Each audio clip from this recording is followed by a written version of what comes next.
آئیے ہمارا آپ نہایت ہی ادب و احترام کے ساتھ سب سے پہلے اپنے آقا مولا مدنی تاجدار دو عالم کے مختار ہم غریبوں کے غم گسار سید المرسلین شفیع المذنبین رحمت للعالمین مراد المشتاقین جان عالمین طٰہٰ و یاسین مزمل و مدثر جناب احمد مجتبیٰ محمد رسول اللہ صلی اللہ تعالی علیہ وسلم کی بارگاہ عظمت پناہ میں درود پاک نذرانہ پیش کریں، درود شریف پڑھیں۔ اللہم صلی علی سیدنا و شفیعنا حبیبنا و نبینا مولانا محمد وآلہ سلم صلاۃ و سلام علیکہ یا رسول اللہ، صلاۃ و سلام علیکہ یا حبیب اللہ۔ معزز سامعین، آج 12 ربیع الاول شریف کی 12ویں تاریخ ہے اور پوری دنیا جانتی ہے، زمانہ جانتا ہے کہ اسی مہینے کی 12 تاریخ صبح صادق کے وقت دوشمبہ کے دن آمنہ کے گھر میں حضرت عبداللہ کا لخت جگر بن کر کے، آمنہ کا نوری نظر بن کر کے، ابو طالب کا بھتیجا بن کر کے، عبد المطلب کا پوتا بن کر کے، کائنات کا مالک و مختار بن کر کے ہمارے نبی اس دنیا میں تشریف لائے، سرکار کی جلوہ گری ہوئی اور آقا کائنات کی آمد کے اوپر دلائل کے ساتھ خطیب ذیشان عالم نبیل فاضل جلیل حضرت علامہ مولانا جمیل الرحمن صاحب قبلہ مدد ذلہ العالی نے ایک اچھی تقریر جمعہ میں بھی اور ابھی مختصر مگر معلوماتی تقریر سے آپ حضرات کو سرفراز فرمایا اور آپ حضرات نے اپنے قلب و جگر کو منور و مجلہ کیا۔ میرے کرم فرما پیکر خلوص و محبت ناشر مسلک اعلیٰ حضرت علامہ مولانا ناظر جمال صاحب قبلہ مدد ذلہ العالی کا حکم ہوا کہ ہم لوگ امسال کرونا کی وجہ سے جلوس محمدی نہیں نکال پا رہے ہیں، تو کیوں نہ اسی جگہ پر آقا کائنات کی آمد کی ایک محفل سجا دی جائے اور دیوانوں کی روح کی تسکین کا سامان پیدا کر دیا جائے۔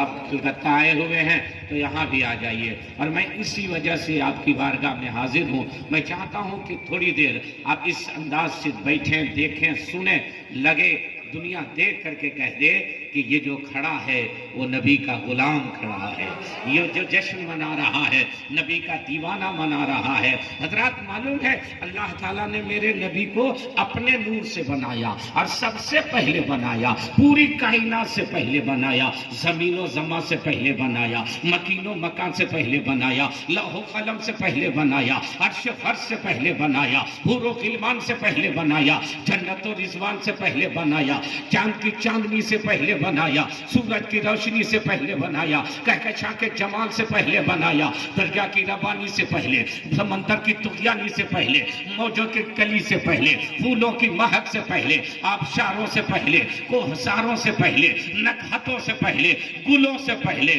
پھولوں سے پہلے، انبیاء سے پہلے، اتقیاء سے پہلے، اصفیاء سے پہلے، چنین و چنا سے پہلے، جنت سے پہلے، پوری کائنات سے پہلے اللہ نے اپنے نبی کو پیدا کیا اور اپنے نور سے پیدا کیا اور بھیجا نہیں، عرش اعظم پر رکھا، لکھا لا الہ الا اللہ محمد الرسول اللہ، محبوب تم یہی رہو، آدم صفی اللہ تم جاؤ، موسیٰ کلیم اللہ تم جاؤ، ابراہیم خلیل اللہ تم جاؤ، اسماعیل صفی اللہ تم جاؤ، عیسیٰ روح اللہ تم جاؤ، اور سارے پیغمبر آتے رہے اور اپنی قوم سے یہی کہتے رہے میرے بعد ایک نبی آنے والا ہے، میرے بعد ایک رسول آنے والا ہے، میرے بعد ایک حبیب آنے والا ہے، میرے بعد ایک محبوب آنے والا ہے۔ دنیا سمجھ رہی تھی حضرت آدم نے کن کے بارے میں کہا، حضرت موسیٰ نے کن کے بارے میں کہا، حضرت یحییٰ نے کن کے بارے میں کہا، حضرت زکریا نے کن کے بارے میں کہا، حضرت یعقوب نے کن کی آمد کا خطبہ پڑھا، تو آخری پیغمبر حضرت عیسیٰ نے کہا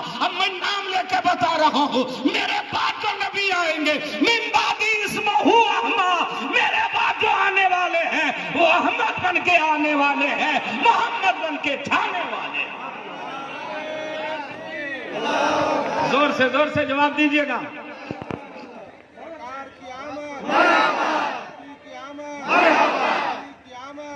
میرے بعد جو نبی آئیں گے جن کی آمد کا خطبہ سارے نبیوں میں بڑھا ہے، ان کا نام احمد ہوگا۔ اب میں آپ کی توجہ چاہوں گا، میرے نبی کے 99 نام ہیں مگر 2 نام بڑے مشہور ہیں، ایک ہے احمد، ایک ہے محمد۔ احمد کس کو کہتے ہیں؟ محمد کس کو کہتے ہیں؟ احمد اس کو کہتے ہیں جس نے سب سے زیادہ اپنے خدا کو یاد کیا، اور محمد اس کو کہتے ہیں جس کو خدا نے سب سے زیادہ یاد فرمایا ہے۔ میرے نبی سے زیادہ اللہ کی عبادت کرنے والا کوئی نہیں، اور میرے نبی سے زیادہ کسی پیغمبر کی تعریف میرے خدا نے کیا ہی نہیں ہے۔ اگر آپ دیکھنا چاہیں احمد و محمد کو، حضرت عیسیٰ کیا کہہ رہے ہیں؟ میرے بعد جو آئیں گے ان کا نام احمد ہوگا، حالانکہ میرے نبی کا نام محمد صلی اللہ علیہ وسلم رکھا گیا۔ اب سنیے، آسمانوں میں جو حکومت چلتی ہے وہ احمد کے نام پر چلتی ہے، زمین میں جو حکومت چلتی ہے وہ محمد کے نام پر چلتی ہے۔ آسمان کے وزیر حضرت جبریل، حضرت میکائیل، حضرت ابراہیم، حضرت اسرافیل ہیں، زمین کے وزیر حضرت ابوبکر، حضرت عمر، حضرت عثمان، حضرت علی، اور حضرت عیسیٰ کیا کہہ رہے ہیں؟ میرے بعد جو آئیں گے من بعدی اسمہ احمد، وہ احمد ہوں گے، یعنی حضرت عیسیٰ اس نام کا چرچا کر رہے ہیں جس نام کا چرچا آسمانوں میں ہو رہا تھا، جن کے نام کی حکومت آسمانوں میں چل رہی ہے۔ اب سنیے، میرے نبی نے آج 40 دن کوئی آدمی کہیں گھوم گھام کے آ جاتا ہے، نماز پڑھ کے آ جاتا ہے، اکٹھا کر کے آ جاتا ہے تو اپنے کو بڑا نمازی سمجھتا ہے، اپنے کو بڑا متقی سمجھتا ہے۔ میرے نبی نے اللہ کی عبادت سب سے زیادہ کیسے کی؟ ایک مرتبہ میرے آقا نے پوچھا، جبریل امین تمہاری عمر کتنی ہے؟ عرض کیا سرکار میری عمر کا کوئی اندازہ ہے؟ اتنی لمبی عمر میں بتا بھی نہیں سکتا۔ میرے آقا نے فرمایا جبریل کچھ تو بتائیے، اندازاً بتائیے۔ حضرت جبریل نے عرض کیا یا رسول اللہ میری عمر کا اندازہ لگانا ہو تو اس سے لگا سکتے ہیں کہ ایک تارا عرش اعظم کے اوپر 70,000 برس کے بعد چمکتا تھا، جس تارے کو میں نے 72,000 مرتبہ چمکتے دیکھا ہے، یہی میری عمر ہے۔ میرے نبی نے فرمایا جبریل جو تارا 70,000 برس کے بعد عرش اعظم پر چمکتا تھا، جس کو تو نے 72,000 مرتبہ چمکتے دیکھا ہے، وہ کون سا تارا تھا؟ اس تارے کے بارے میں جانتے ہو؟ جبریل نے عرض کیا سرکار مجھے کچھ نہیں معلوم۔ تو میرے نبی نے فرمایا سنو جبریل، جو تارا عرش اعظم کے اوپر 70,000 برس کے بعد چمکتا تھا، جس کو تو نے 72,000 مرتبہ چمکتے دیکھا ہے، وہ آسمان کا تارا نہیں تھا، وہ نبوت کا تارا میں ہی تھا، وہ رسالت کا تارا میں ہی تھا۔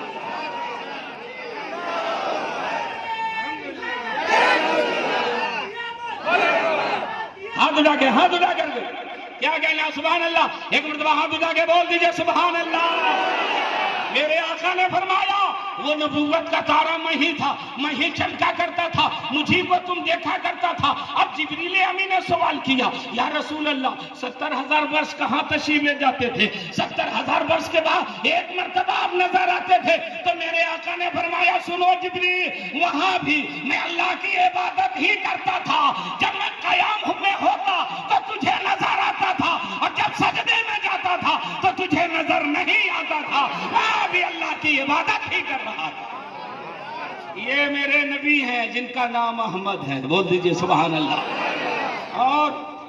اور محمد صلی اللہ علیہ وسلم وہ ذات برکات ہے، وہ پاک ذات جس کی تعریف سب سے زیادہ خدا نے کی۔ آج لوگ دلیل پوچھتے ہیں، اتنی میلاد پڑھتے ہیں مولانا جمیل الرحمان صاحب، دلیل کیا ہے؟ ہم کہتے ہیں ادھر ادھر دلیل کی ضرورت نہیں ہے، قرآن سے پوچھئے، قرآن نے نبی کی میلاد پڑھی ہے کہ نہیں؟ ارے میلاد کس کو کہتے ہیں؟ نبی کی پیدائش کا بیان کرنا وہی تو میلاد ہے، نبی کا ذکر کرنا اسی کا نام تو میلاد ہے۔ میں نے پوچھا اقرا، اے خدا تو نے نبی کی میلاد پڑھی ہے کہ نہیں؟ ہم تیرے نبی کو جاننا چاہتے ہیں۔ تو قرآن نے کہا کیا جاننا چاہتے ہو؟ نبی کا چہرہ والضحیٰ ہے، نبی کی زلفیں واللیل اذا سجا ہے، نبی کا سینہ علم نشرح لک صدرک ہے، نبی کا ہاتھ وما رمیت وإذ رمیت ولکن اللہ رما ہے، نبی کی رفتار سبحان الذی اسریٰ ہے، نبی کی گفتار وما ينطق عن الهوى ان هو الا وحی یوحیٰ ہے، نبی کی آنکھیں ما زاغ البصر وما طغیٰ ہے، نبی کی بصر لقد من اللہ علی المؤمنین اذ بعث فیہم رسولا ہے، نبی کی رحمت وما ارسلناک بالحقیقہ قد جاءکم من اللہ نور و کتاب مبین۔ اور حضرت عیسیٰ نے کہا میرے بعد جو آئیں گے وہ احمد بن کر کے آئیں گے، اور میرے نبی بعد میں تشریف لائے، پیدا سب سے پہلے ہوئے۔ سارے نبیوں نے میرے نبی کی آمد کا خطبہ پڑھا۔ معلوم ہے کیوں؟ جو سب سے بے مثال اور لاجواب ہو اس کا چرچا لوگ پہلے کرتے رہتے ہیں۔ مثال کے طور پر آپ کے علاقے میں اگر ممتا بنرجی کی میٹنگ ہو تو پہلے وہ نہیں آ جاتی ہے دھرم تلہ، پہلے ضلع استر کے نیتا آتے ہیں، پہلے اسٹیٹ لیول پر آتے ہیں، پھر منتری آتے ہیں، بعد میں مکھ منتری، اور سارے لوگ کیا کہتے ہیں؟ مکھ منتری آنے والے ہیں، مکھ منتری آنے والے ہیں، مکھ منتری آنے والے ہیں، مکھ منتری آنے والے ہیں، اتنا بجے آنے والے ہیں، اتنا بجے آنے والے ہیں۔ لوگوں میں اشتیاق پیدا ہوتا ہے، کب آئیں گے، کب آئیں گے؟ میرے نبی کی عصمت کا خطبہ سارے نبیوں نے کہاں پڑھا؟ آنے والے ہیں، آنے والے ہیں۔ ارے کون آنے والے ہیں؟ تو کہا وہ نور بن کر کے آنے والے ہیں اور حضور بن کر کے کائنات میں چھانے والے ہیں، وہ مصطفیٰ تشریف لانے والے ہیں جن کے صدقے میں اللہ نے پوری کائنات بنا لی۔ اب میرے نبی دنیا میں تشریف لائے، انقلاب برپا کر دیا، ایسا انقلاب جس انقلاب کا جواب پوری دنیا میں نہیں ہے۔ دنیا میں جب بھی انقلاب آتا ہے بربادی آتی ہے، دنیا میں جب بھی انقلاب آتا ہے بچے یتیم ہوتے ہیں، دنیا میں جب بھی انقلاب آتا ہے بیویاں بیوہ ہو جاتی ہے، دنیا میں جب بھی انقلاب ہوتا ہے مکان کو ڈھا دیا جاتا ہے، دنیا میں جب بھی انقلاب ہوتا ہے تو بچوں کو یتیم بنایا جاتا ہے، دشمن کے باغات کو تخت و تاراب کر دیا جاتا ہے۔ مگر آج سے 1450 سال پہلے میرے نبی نے آمنہ کی گود میں جو انقلاب برپا کیا تھا اس نے کسی کو برباد نہیں کیا تھا، بلکہ برباد لوگوں کو مصطفیٰ نے آباد کر دیا تھا، لٹے پٹے لوگوں کو مصطفیٰ نے اوج ثریا تک پہنچا دیا۔ ایسا بے مثال رسول اسی تاریخ میں تشریف لائے۔ اب لوگ یہ جھنڈا دے کر کے، یہ جلوس دے کر کے اعتراض کرتے ہیں کہ یہ کتاب میں کہاں ہے، حدیث میں کہاں ہے، قرآن میں کہاں ہے؟ میلاد صحابہ نے پڑھی، مولانا جمیل الرحمن پڑھ رہے، جلوس صحابہ نے نکالا، مولانا ناصر جمال صاحب نکال رہے ہیں، یہ بدعت ہے۔ ٹھیک کہہ رہا؟ بدعت کی دو قسمیں ہیں، ٹھیک سے ایک دم ٹھیٹ زبان میں سن کے جائیے۔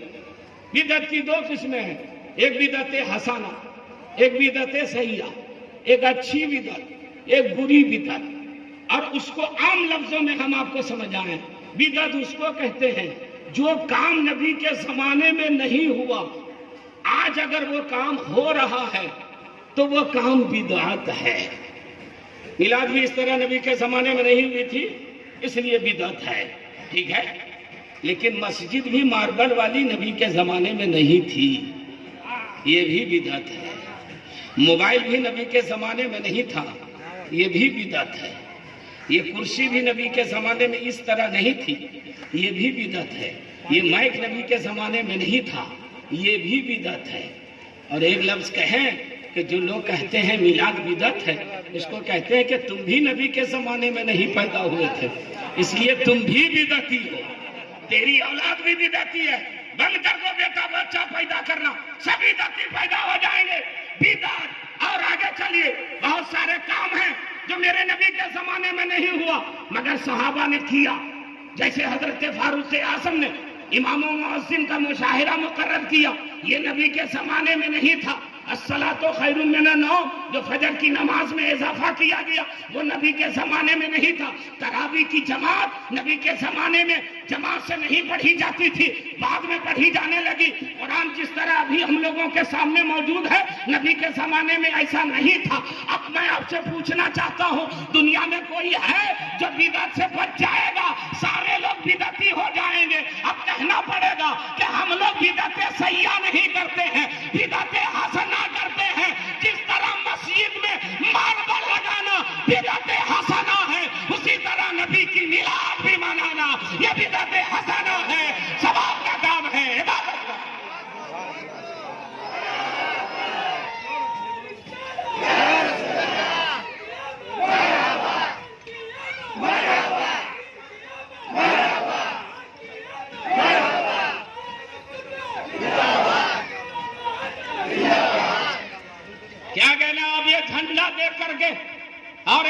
پیدا ہوتا ہے کہ آج 12 ربیع الاول کو یہ جھنڈا کیوں لہرا رہے ہو؟ کہا کہ نبی کی آمد کی خوشی میں. تو بدعقیدوں نے کہا سرکار کی ولادت کے اتنے لمبے زمانے گزر گئے کہ 150-200 سال کا زمانہ گزر گیا، اب یہ جلوس کیوں، اب یہ جھنڈا کیوں، اب یہ قمقمے کیوں، اب یہ میلاد کیوں؟ تو میں نے کہا ہندوستان میں رہتے ہو؟ ہاں رہتا ہوں. میں نے 15 اگست کو تم جانتے ہو؟ بولا ہاں جانتا ہوں. میں نے کہا 15 اگست کے دن جھنڈا کیوں لگایا جاتا ہے، خوشیاں کیوں منائی جاتی ہے، مٹھائیاں کیوں بانٹی جاتی ہے، ہندوستان کے ترانے کیوں گائے جاتے ہیں؟ 72 سال کا زمانہ گزر گیا، آزاد ہوئے، اب اس کی کیا ضرورت ہے؟ کہا ذاکر حسین گیا بھی ہم آنے والی نسلوں کو یہ بتانا چاہتے ہیں کہ آج ہی وہ تاریخ ہے جس دن تم آزاد ہوئے تھے، تیرا ملک آزاد ہوا تھا، تیرے باپ دادا آزاد ہوئے تھے. اس لیے آزادی کی قدر کرنا. آزادی کی قدر نہ کرو گے تو پھر غلام بنا دیے جاؤ گے. میں نے کہا سنو بدعقیدے، 15 اگست کے دن ہندوستان آزاد ہوا تھا اور 12 ربیع الاول کے دن پوری دنیا آزاد ہوئی تھی، پوری کائنات آزاد ہوئی تھی. 12 ربیع الاول کے دن ہندوستان کے لوگ انگریز کے چنگل سے نہیں بلکہ شیطان کے چنگل سے آزاد ہوئے. تو 15 اگست کے دن اگر جشن منایا جا سکتا ہے تو 12 ربیع الاول شریف کے دن جشن کیوں نہیں منایا جا سکتا ہے؟ کہا قرآن میں نہیں ہے. بہت ساری چیزیں قرآن میں نہیں ہیں، بہت ساری چیزیں قرآن میں نہیں ہیں، مگر اس کو کرتے ہیں لوگ اور گناہ بھی نہیں ہے. جیسے بریانی قرآن میں نہیں ہے، مگر کلکتہ والا بغیر بریانی کے زندہ ہی نہیں رہ سکے گا. ہاں تو اس کو کہے گا کہ بریانی قرآن میں کہاں ہے؟ ارے پاگل، حلال کھوجو نا. ہاں وہ کھاتا وہی تھوڑی ہے بنیا کا کہ سب اس میں لکھ دے گا کہ دھنیا اتنا، مرچ اتنا، گول کی اتنا، گرم مسالہ اتنا. ارے ظالم پاگل ہو گئے، کتنے تم بد نصیب ہو. سب لوگ اپنے اپنے رہنما کی تعریف کرتے ہیں اور تم اپنے نبی ہی کی برائی بیان کرتے ہو. کتنا گر گئے ہو تم. دنیا میں کون ہے بھائی جو اپنے رہنما کی تعریف نہیں کرے گا؟ یہودی سے کہیے، کہے گا میرے نبی کا جواب نہیں. عیسائی سے کہیے، کہے گا میرے نبی کا جواب نہیں. ہندو سے کہیے، کہے گا میرے رام کا جواب نہیں. سارے لوگ اپنی اپنی تعریف کرتے ہیں. تو ہم لوگ سے کوئی اگر پوچھے گا کہ اپنے نبی کی عظمت بیان کرو تو ہم لوگ کیا کہیں گے؟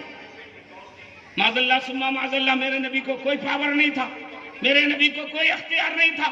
تو اگر یہ تم نے کہہ دیا کہ معاذ اللہ میرے نبی زندہ نہیں ہے، پاور نہیں ہے، تو ایک عیسائی کہے گا کہ جب تیرے نبی کو پاور نہیں ہے تو تم میرے یہاں آ جاؤ نا، ہم اپنے نبی کو پاور فل کر مانتے ہیں. میرے پیغمبر نے مردوں کو زندہ کیا، مگر مولانا جمیل الرحمان جیسا مسلک اعلیٰ حضرت کا سپاہی، مولانا ناصر چھبال جیسا مسلک اعلیٰ حضرت کا وفادار کھڑا ہو کے کہے گا اے دنیا والوں سنو، تم جو تعریف کر رہے ہو ایک سیما ہے، میرے نبی کی عظمت کا کوئی سیما نہیں ہے. اے عیسائی سنو، اے یہودی سنو، تیرے نبی نے، حضرت موسیٰ نے لاٹھی ماری تھی پتھر پہ تو پانی کا بارہ چشمہ نکل گیا تھا. پتھر سے پانی نکال دینا یہ بھی ایک معجزہ ہے. اے عیسائیوں سنو، تیرے پیغمبر نے مردوں کو زندہ کر دیا، یہ بھی ایک معجزہ ہے. اور اے رام کے ماننے والوں سنو، جو تیر دھنش کئی آدمیوں سے نہیں اٹھتا تھا، وہ رام نے تیر دھنش کو اٹھا کر کے 2 ٹکڑا کر دیا. یہ بھی شکتی کا ایک مظہر ہے، ایک نمونہ ہے.